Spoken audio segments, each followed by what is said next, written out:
ஆதியாகமம் 22ஆம் அதிகாரம். இந்த காரியங்கள் நடந்த பின்பு தேவன் ஆபிரகாமை சோதித்தார். எப்படியெனில், அவர் அவனை நோக்கி, ஆபிரகாமே என்றார். அவன், இதோ அடியேன் என்றான். அப்பொழுது அவர், உன் புத்திரனும் உன் ஏகசுதனும் ஆகிய ஈசாக்கை நீ இப்பொழுது அழைத்துக் கொண்டு மோரியா தேசத்துக்கு போய், அங்கே நான் உனக்கு குறிக்கும் மலைகள் ஒன்றின் மேல் அவனை தகன பலியாக பலியிடு என்றார். ஆபிரகாம் அதிகாலையில் எழுந்து தன் கழுதையின் மேல் சேணங்கட்டி தன் வேலைக்காரரில் 2 பேரையும் தன் குமாரன் ஈசாக்கையும் கூட்டிக் கொண்டு தகன பலிக்கு கட்டைகளையும் பிளந்து கொண்டு தேவன் தனக்கு குறித்த இடத்திற்கு புறப்பட்டு போனான். 3ஆம் நாளில் ஆபிரகாம் தன் கண்களை ஏறெடுத்து பார்த்து தூரத்திலே அந்த இடத்தை கண்டான். அப்பொழுது ஆபிரகாம் தன் வேலைக்காரரை நோக்கி, நீங்கள் கழுதையை நிறுத்தி இங்கே காத்திருங்கள், நானும் பிள்ளை ஆண்டானும் அவ்விடம் மட்டும் போய் தொழுது கொண்டு இடத்துக்கு திரும்பி வருவோம் என்றான். ஆபிரகாம் தகன பலிக்கு கட்டைகளை எடுத்து தன் குமாரனாகிய ஈசாக்கின் மேல் வைத்து தன் கையிலே நெருப்பையும் கத்தியையும் எடுத்துக்கொண்டான். இருவரும் கூடி போனார்கள். அப்போது ஈசாக்கு தன் தகப்பனாகிய ஆபிரகாமை நோக்கி, என் தகப்பனே என்றான். அதற்கு அவன், என் மகனே, இதோ இருக்கிறேன் என்றான். அப்பொழுது அவன், இதோ நெருப்பும் கட்டையும் இருக்கிறது, தகன பலிக்கு ஆட்டுக்குட்டி எங்கே என்றான். அதற்கு ஆபிரகாம், என் மகனே, தேவன் தமக்கு தகன பலிக்கான ஆட்டுக்குட்டியை பார்த்துக் கொள்வார் என்றான். அப்புறம் இருவரும் கூடி போய் தேவன் அவனுக்கு சொல்லி இருந்த இடத்துக்கு வந்தார்கள். அங்கே ஆபிரகாம் ஒரு பலிபீடத்தை உண்டாக்கி கட்டைகளை அடுக்கி தன் குமாரனாகிய ஈசாக்கை கட்டி அந்த பலிபீடத்தில் அடுக்கிய கட்டைகளின் மேல் அவனை கிடத்தினான். பின்பு ஆபிரகாம் தன் குமாரனை வெட்டும்படிக்கு தன் கையை நீட்டி கத்தியை எடுத்தான். அப்பொழுது கர்த்தருடைய தூதனானவர் வானத்திலிருந்து, ஆபிரகாமே, ஆபிரகாமே என்று கூப்பிட்டார். அவன், இதோ அடியேன் என்றான். அப்பொழுது அவர், பிள்ளையாண்டான் மேல் உன் கையை போடாதே, அவனுக்கு ஒன்றும் செய்யாதே, நீ அவனை உன் புத்திரன் என்றும் உன் ஏகசுதன் என்றும் பாராமல் எனக்காக ஒப்பு கொடுத்தபடியினால் நீ தேவனுக்கு பயப்படுகிறவன் என்று இப்பொழுது அறிந்திருக்கிறேன் என்றார். ஆபிரகாம் தன் கண்களை ஏறெடுத்து பார்க்கும்போது, இதோ பின்னாக புதரிலே தன் கொம்புகள் சிக்கிக் கொண்டிருந்த ஒரு ஆட்டுக்கடாவை கண்டான். அப்பொழுது ஆபிரகாம் போய் கடாவை பிடித்து அதை தன் குமாரனுக்கு பதிலாக தகன பலியிட்டான். ஆபிரகாம் அந்த இடத்துக்கு யெகோவா ஈரே என்று பெயரிட்டான். அதனாலே கர்த்தருடைய பர்வதத்திலே பார்த்துக் கொள்ளப்படும் என்று இந்நாள் வரைக்கும் சொல்லப்பட்டு வருகிறது. கர்த்தருடைய தூதனானவர் 2ஆம் தரம் வானத்திலிருந்து ஆபிரகாமை கூப்பிட்டு, நீ உன் புத்திரன் என்றும் உன் ஏகசுதன் என்றும் பாராமல் அவனை ஒப்பு கொடுத்து இந்த காரியத்தை செய்தபடியால் நான் உன்னை ஆசீர்வதிக்கவே ஆசீர்வதித்து உன் சந்ததியை வானத்து நட்சத்திரங்களைப் போலவும் கடற்கரை மணலைப் போலவும் பெருகவே பெருக பண்ணுவேன் என்றும் உன் சந்ததியார் தங்கள் சத்துருக்களின் வாசல்களை சுதந்தரித்துக் கொள்வார்கள் என்றும் நீ என் சொல்லுக்கு கீழ்ப்படிந்தபடியினால் உன் சந்ததிக்குள் பூமியில் உள்ள சகல ஜாதிகளும் ஆசீர்வதிக்கப்படும் என்றும் என் பேரில் ஆணையிட்டேன் என்று கர்த்தர் சொல்லுகிறார் என்றார். ஆபிரகாம் தன் வேலைக்காரரிடத்துக்கு திரும்பி வந்தான். அவர்கள் எழுந்து புறப்பட்டு ஏகமாய் பெயர் சபாவுக்கு போனார்கள். ஆபிரகாம் பெயர் சபாவிலே குடியிருந்தான். இந்த காரியங்கள் நடந்த பின்பு ஒருவன் ஆபிரகாமிடத்தில் வந்து, மில்காளும் உன் சகோதரனாகிய நாகோருக்கு பிள்ளைகளை பெற்றாள். அவர்கள் யாரென்றால், முதற் பேரான ஊஸ், அவன் தம்பியாகிய பூஸ், ஆபிரகாமுக்கு தகப்பனாகிய கேமுவேல், கேசேத், ஆஸ்தோ, தில்தாக், இத்லாப், பெத்துவேல் என்பவர்கள். பெத்துவேல் ரெபெக்காளை பெற்றான் என்று அறிவித்தான். அந்த 8 பேரை மில்காள் ஆபிரகாமுடைய சகோதரனாகிய நாகோருக்கு பெற்றாள். ரேயுமாள் என்று பெயர் கொண்ட அவனுடைய மறுமனையாட்டியும் தேபா, காகாம், தாகாஸ், மாகா என்பவர். ஆதியாகமம் 23ஆம் அதிகாரம். சாராள் 127 வருஷம் உயிரோடு இருந்தாள். இவ்வளவே சாராளுடைய வயது. கானான் தேசத்தில் உள்ள எபிரோன் என்னும் கீரியாத் அர்பாவிலே சாராள் மரித்தாள். அப்பொழுது ஆபிரகாம் வந்து சாராளுக்காக புலம்பி அழுதான். பின்பு ஆபிரகாம் பிரேதம் இருந்த இடத்திலிருந்து எழுந்து போய் ஏத்தின் புத்திரரோடே பேசி, நான் உங்களிடத்தில் அந்நியனும் பரதேசியுமாய் இருக்கிறேன். என்னிடத்தில் இருக்கிற இந்த பிரேதம் என் கண்முன் இராதபடிக்கு நான் அதை அடக்கம் பண்ணுவதற்கு உங்களிடத்தில் எனக்கு சொந்தமாக ஒரு கல்லறை பூமியை தர வேண்டும் என்றான். அதற்கு ஏத்தின் புத்திரர் ஆபிரகாமுக்கு பிரதியுத்தரமாக, எங்கள் ஆண்டவனே, நாங்கள் சொல்லுகிறதை கேளும். எங்களுக்குள்ளே நீர் மகா பிரபு. எங்கள் கல்லறைகளில் முக்கியமானதிலே பிரேதத்தை அடக்கம் பண்ணும். நீர் பிரேதத்தை அடக்கம் பண்ண எங்களில் ஒருவனும் தன் கல்லறையை உமக்கு தடை செய்வதில்லை என்றார்கள்.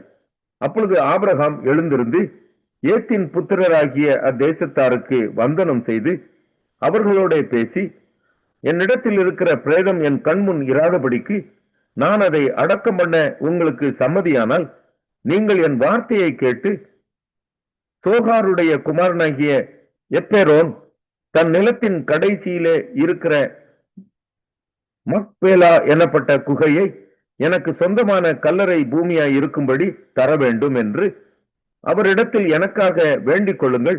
அது பெருமான விலைக்கு அவர் அதை தருவாராக என்றான்.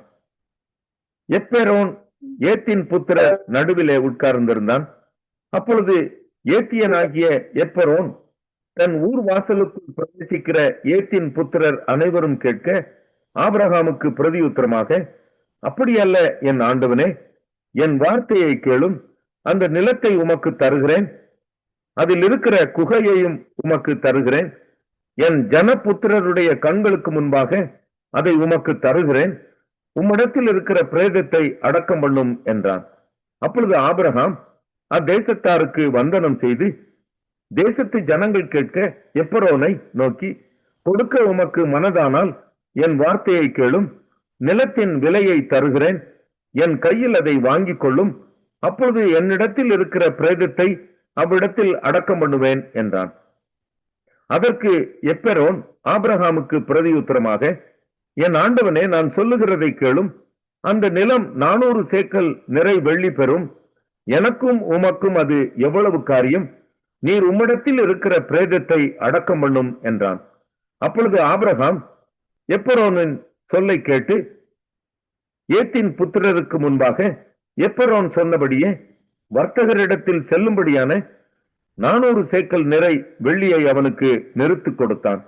இந்த பிரகாரம் மம்ரேக்கு எதிரே மக்பெலாவில் உள்ள எப்ரோனுடைய நிலமாகிய அந்த பூமியும் அதில் உள்ள குகையும் நிலத்தின் எல்லையெங்கும் சூழ்ந்திருக்கிற மரங்கள் அடங்கலும் அவனுடைய ஊர் வாசலுக்குள் பிரவேசிக்கும் ஏத்தின் புத்திரர் எல்லாரும் அறிய ஆபிரகாமுக்கு சொந்தமாக உறுதிப்படுத்தப்பட்டது.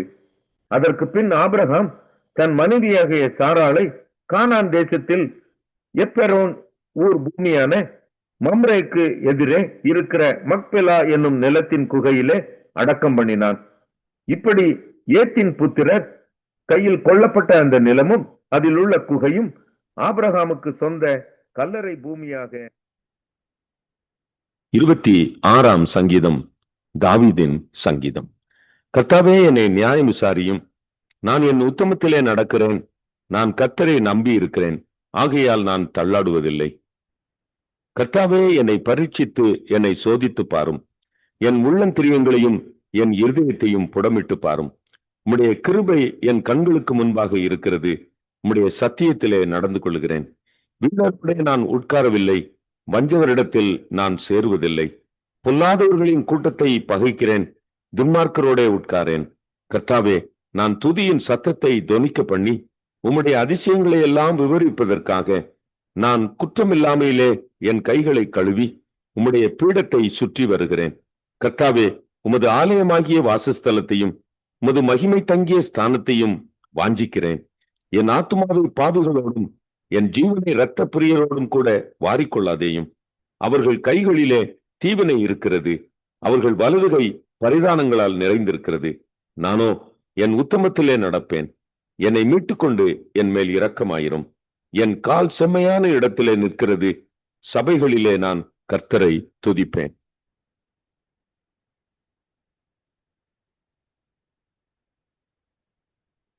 27ஆம் சங்கீதம். தாவீதின் சங்கீதம். கர்த்தர் என் வெளிச்சமும் என் இரட்சிப்புமானவர், யாருக்கு பயப்படுவேன்? கர்த்தர் என் ஜீவனின் பெலனானவர், யாருக்கு அஞ்சுவேன்? என் சத்துருக்களும் என் பகைஞருமாகிய பொல்லாதவர்கள் என் மாம்சத்தை பட்சிக்க என்னை நெருக்குகையில் அவர்களே இடறி விழுந்தார்கள். எனக்கு விரோதமாக ஒரு பாளையம் இறங்கினாலும் என் இருதயம் பயப்படாது. என் மேல் யுத்தம் எழும்பினாலும் இதிலே நான் நம்பிக்கையாயிருப்பேன். கர்த்தரிடத்தில் ஒன்றை நான் கேட்டேன், அதையே நாடுவேன். நான் கர்த்தருடைய மகிமையை பார்க்கும்படியாகவும் அவருடைய ஆலயத்தில் ஆராய்ச்சி செய்யும்படியாகவும் நான் என் ஜீவனுள்ள நாளெல்லாம் கர்த்தருடைய ஆலயத்தில் தங்கி இருப்பதையே நாடுவேன். தீங்கு நாளில் அவர் என்னை தம்முடைய கூடாரத்தில் மறைத்து என்னை தமது கூடார மறைவிலே ஒளித்து வைத்து என்னை கன்மலையின் மேல் உயர்த்துவார். இப்பொழுது என் தலை என்னை சுற்றிலும் இருக்கிற என் சத்துருக்களுக்கு மேலாக உயர்த்தப்படும். அது நிமித்தம் அவருடைய கூடாரத்தில் நான் ஆனந்த பலிகளை இட்டு கர்த்தரை பாடி அவரை கீர்த்தனம் பண்ணுவேன். கர்த்தாவே, நான் கூப்பிடுகிற சத்தத்தை நீர் கேட்டு எனக்கு இறங்கி எனக்கு உத்தரவு அருளி செய்யும். என் முகத்தை தேடுங்கள் என்று சொன்னீரே, உம்முடைய முகத்தையே தேடுவேன் கர்த்தாவே என்று என் இருதயம் உம்மிடத்தில் சொல்லிற்று. உமது முகத்தை எனக்கு மறையாதேயும், நீர் கோபத்துடன் உமது அடியேனை விலக்கி போடாதேயும். நீரே எனக்கு சகாயர். என் ரட்சிப்பின் தேவனே, என்னை நெகிழ விடாமலும் என்னை கைவிடாமலும் இரும். என் தகப்பனும் என் தாயும் என்னை கைவிட்டாலும் கர்த்தர் என்னை சேர்த்துக் கொள்ளுவார். கர்த்தாவே, உமது வழியை எனக்கு போதித்து என் எதிராளிகள் நிமித்தம் செவையான பாதையில் என்னை நடத்தும். என் சத்துருக்களின் இஷ்டத்திற்கு என்னை ஒப்புக்கொடாதேயும். பொய் சாட்சிகளும் ஆக்கிரமித்து சீறுகிறவர்களும் எனக்கு விரோதமாய் எழும்பி இருக்கிறார்கள். நானோ ஜீவனுள்ளோர் தேசத்திலே கர்த்தருடைய நன்மையை காண்பேன் என்று விசுவாசியாதிருந்தால் கெட்டு போயிருப்பேன். கர்த்தருக்கு காத்திரு, அவர் உன் இருதயத்தை ஸ்திரப்படுத்துவார். திடமனதாயிருந்து கர்த்தருக்கே காத்திரு.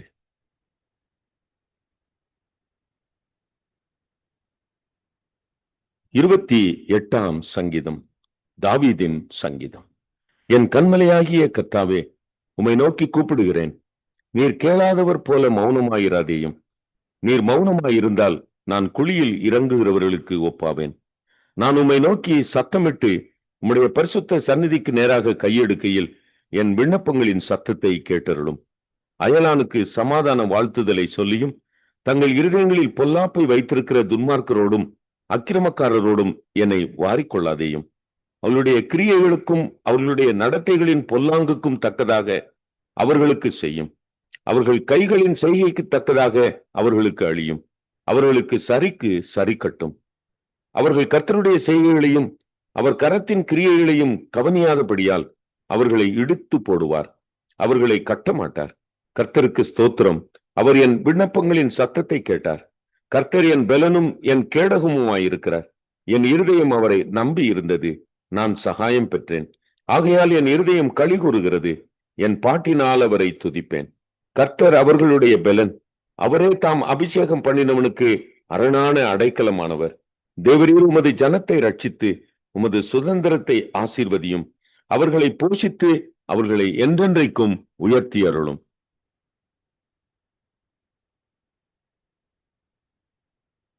மத்தேயு 14ஆம் அதிகாரம்.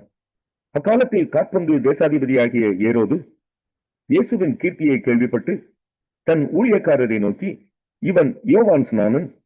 இவன் மரித்தோரிலிருந்து எழுந்தான். ஆகையால் இவனிடத்தில் பலத்த செய்கைகள் விளங்குகிறது என்றான். ஏரோது தன் சகோதரனாகிய பிலிப்புவின் மனைவி ஏரோதியாளின் நிமித்தம் யோவானை பிடித்து கட்டி காவலில் வைத்திருந்தான். ஏனெனில் நீர் அவளை வைத்துக் கொள்வதே நியாயமல்லவென்று யோவான் அவனுக்கு சொல்லியிருந்தான். ஏரோது அவனை கொலை செய்ய மனதாயிருந்தும் ஜனங்கள் அவனை தீர்க்கதரிசி என்று எண்ணினபடியால் அவர்களுக்கு பயந்திருந்தான். அப்படி இருக்க ஏரோதின் ஜென்ம நாள் கொண்டாடப்படுகிற போது ஏரோதியாளின் குமாரத்தி அவர்கள் நடுவே நடனம் பண்ணி ஏரோதை சந்தோஷப்படுத்தினாள். அதன் நிமித்தம் அவன், நீ எதை கேட்டாலும் தருவேன் என்று அவளுக்கு ஆணையிட்டு வாக்கு கொடுத்தான். அவள் தன் தாயினால் ஏவப்பட்டபடியே யோவான் ஸ்நானனுடைய தலையை இங்கே ஒரு தாளத்திலே எனக்கு தாரும் என்று கேட்டாள். ராஜா துக்கமடைந்தான். ஆயினும் ஆணையின் நிமித்தமும் பந்தியில் கூட இருந்தவர்களின் நிமித்தமும் அதை கொடுக்க கட்டளையிட்டு ஆள் அனுப்பி காவற்கூடத்திலே யோவானை சிரச்சேதம் பண்ணுவித்தான். அவனுடைய சிரசை ஒரு தாளத்திலே கொண்டு வந்து சிறு பெண்ணுக்கு கொடுத்தார்கள். அவள் அதை தன் தாயினிடத்தில் கொண்டு போனாள். அவனுடைய சீஷர்கள் வந்து உடலை எடுத்து அடக்கம் பண்ணி பின்பு போய் அந்த சங்கதியை இயேசுவுக்கு அறிவித்தார்கள். இயேசு அதை கேட்டு அவ்விடம் விட்டு படவில் ஏறி வனாந்தரமான ஒரு இடத்துக்கு தனியே போனார். ஜனங்கள் அதை கேள்விப்பட்டு பட்டணங்களிலிருந்து கால்நடையாய் அவரிடத்துக்கு போனார்கள். இயேசு வந்து திரளான ஜனங்களை கண்டு அவர்கள் மேல் மனதுருகி அவர்களில் வியாதியஸ்தர்களாய் இருந்தவர்களை சொஸ்தமாக்கினார். சாயங்காலமான போது அவருடைய சீஷர்கள் அவரிடத்தில் வந்து, இது வனாந்தரமான இடம், நேரமும் ஆயிற்று, ஜனங்கள் கிராமங்களுக்கு போய் தங்களுக்கு போஜன பதார்த்தங்களை கொள்ளும்படி அவர்களை அனுப்பிவிட வேண்டும் என்றார்கள். இயேசு அவர்களை நோக்கி, அவர்கள் போக வேண்டுவதில்லை, நீங்களே அவர்களுக்கு போஜனம் கொடுங்கள் என்றார். அதற்கு அவர்கள், இங்கே எங்களிடத்தில் 5 அப்பமும் 2 மீன்களுமே அல்லாமல் வேறு ஒன்றும் இல்லை என்றார்கள். அவைகளை என்னிடத்தில் கொண்டு வாருங்கள் என்றார். அப்பொழுது அவர் ஜனங்களை புல்லின் மேல் பந்தியிருக்க கட்டளையிட்டு அந்த 5 அப்பங்களையும் அந்த 2 மீன்களையும் எடுத்து வானத்தை அண்ணாந்து பார்த்து ஆசீர்வதித்து அப்பங்களை பிட்டு சீஷர்களிடத்தில் கொடுத்தார். சீஷர்கள் ஜனங்களுக்கு கொடுத்தார்கள். எல்லாரும் சாப்பிட்டு திருப்தி அடைந்தார்கள். மீதியான துணிக்கைகளை 12 கூடை நிறைய எடுத்தார்கள். ஸ்திரீகளும் பிள்ளைகளும் தவிர சாப்பிட்ட புருஷர்கள் ஏறக்குறைய 5000 பேராயிருந்தார்கள். இயேசு ஜனங்களை அனுப்பிவிடுகையில் தம்முடைய சீஷர்கள் படவில் ஏறி தமக்கு முன்னே அக்கறைக்கு போகும்படி அவர்களை துரிதப்படுத்தினார். அவர் ஜனங்களை அனுப்பிவிட்ட பின்பு தனித்து ஜெபம் பண்ண ஒரு மலையின் மேல் ஏறி சாயங்காலமான போது அங்கே தனிமையாயிருந்தார். அதற்குள்ளாக படவு நடுக்கடலிலே சேர்ந்து எதிர்காற்றாய் இருந்தபடியால் அலைகளினால் அலைவுபட்டது. இரவின் 4ஆம் ஜாமத்திலே இயேசு கடலின் மேல் நடந்து அவர்களிடத்துக்கு வந்தார். அவர் கடலின் மேல் நடக்கிறதை சீஷர்கள் கண்டு கலக்கமடைந்து ஆவேசம் என்று சொல்லி பயத்தினால் அலறினார்கள். உடனே இயேசு அவர்களோட பேசி, திடன் கொள்ளுங்கள், நான் தான், பயப்படாதிருங்கள் என்றார். பேதுரு அவரை நோக்கி, ஆண்டவரே, நீரே ஆனால் நான் ஜலத்தின் மேல் நடந்து உம்மிடத்தில் வர கட்டளையிடும் என்றான். அதற்கு அவர் வா என்றார். அப்பொழுது பேதுரு படவை விட்டிறங்கி இயேசுவினிடத்தில் போக ஜலத்தின் மேல் நடந்தான். காற்று பலமாய் இருக்கிறதை கண்டு பயந்து அமிழ்ந்து போகையில், ஆண்டவரே, என்னை ரட்சியும் என்று கூப்பிட்டான். உடனே இயேசு கையை நீட்டி அவனை பிடித்து, அற்ப விசுவாசியே, ஏன் சந்தேகப்பட்டாய் என்றார். அவர்கள் படவில் ஏறின உடனே காற்று அமர்ந்தது. அப்பொழுது படவில் உள்ளவர்கள் வந்து, மெய்யாகவே நீர் தேவனுடைய குமாரன் என்று சொல்லி அவரை பணிந்து கொண்டார்கள். பின்பு அவர்கள் கடலை கடந்து கெனேசரத்து நாட்டில் சேர்ந்தார்கள். அவ்விடத்து மனுஷர் அவரை இன்னார் என்று அறிந்து சுற்றுப்புறமெங்கும் செய்தி அனுப்பி பிணியாளிகள் எல்லாரையும் அவரிடத்தில் கொண்டு வந்து அவர்களுடைய வஸ்திரத்தின் ஓரத்தையாகிலும் அவர்கள் தொடும்படி உத்தரவாக வேண்டும் என்று அவரை வேண்டிக் கொண்டார்கள். தொட்ட யாவரும் சொஸ்தமானார்கள்.